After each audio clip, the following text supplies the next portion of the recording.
Pressing your thumb against a glass sensor grants access to your phone. At border control, a digital pad records the same pattern to authorize your entry into a new country. This biometric authentication is our most ubiquitous security protocol. This trust scales up to massive national systems. The FBI's Integrated Automated Fingerprint Identification System, or IAFIS, actively maintains identification records for over 47 million subjects. Our reliance on this biological pattern dates back to the late 19th century.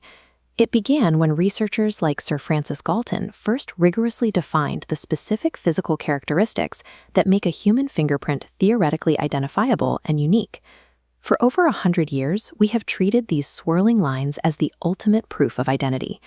Yet the exact biological reason why these patterns are completely secure remains hidden beneath the skin surface.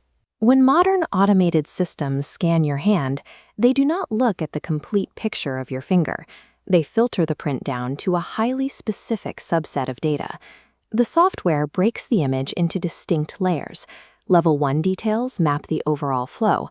Level 2 tracks specific feature paths, and Level 3 isolates single ridge intricacies. The system hunts for a specific subset of Galton's points, known as minutiae. These are tiny geometric anomalies along the friction ridges. The scanner searches for precise locations where a ridge suddenly ends, divides into two, or forms an isolated dot. This raises a basic biological question. What physical process actually creates these exact microscopic breaks on the human body? Identical twins share 100% of their DNA, yet their fingerprints are distinct. If the pattern were purely genetic, their prints would be identical. Locating the source of this variation requires zooming past the genetic code and into the chaotic environment of the early womb. Between 10.5 and 12 weeks of gestation, an embryo's fingertips are completely smooth. During this critical window, cells in the skin's middle section, the basal layer, proliferate faster than surrounding tissue. Caught between restrictive layers, this rapid growth builds immense internal pressure. With nowhere to go, the basal layer buckles, folding upward into three-dimensional primary ridges. By week 15, these primary ridges have spread outward across the finger to form the macroscopic patterns we universally recognize: loops, whorls, and arches. While this buckling process dictates the broad strokes of the fingerprint pattern, it does not explain how those highly specific minutiae, the exact points that security scanners rely on, actually form. The microscopic details are shaped by what biologists call developmental noise. These are random environmental factors within the womb that actively interfere with the perfect, even growth of the friction ridges. As the baby's tiny fingers move, they create natural folds in the skin. The specific flow of amniotic fluid across the fingertips, along with subtle shifts in the baby's position, exerts varying degrees of microscopic pressure. Mathematicians model this interference using a reaction diffusion system known as the Schnackenberg mechanism. The math describes skin ridges growing outward like chemical waves.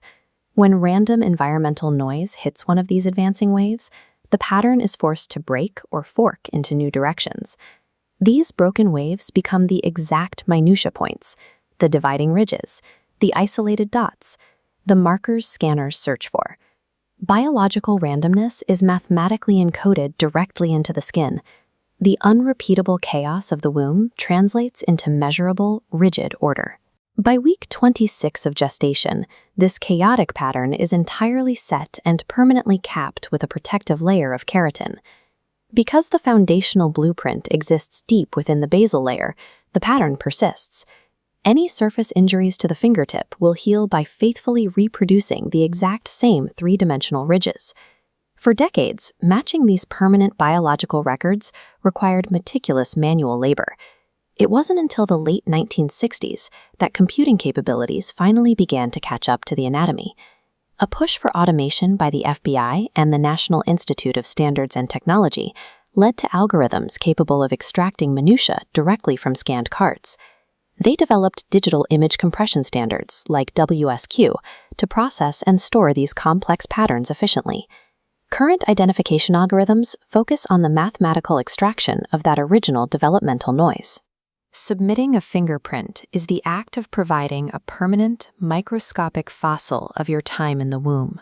a biological signature that can never be written twice.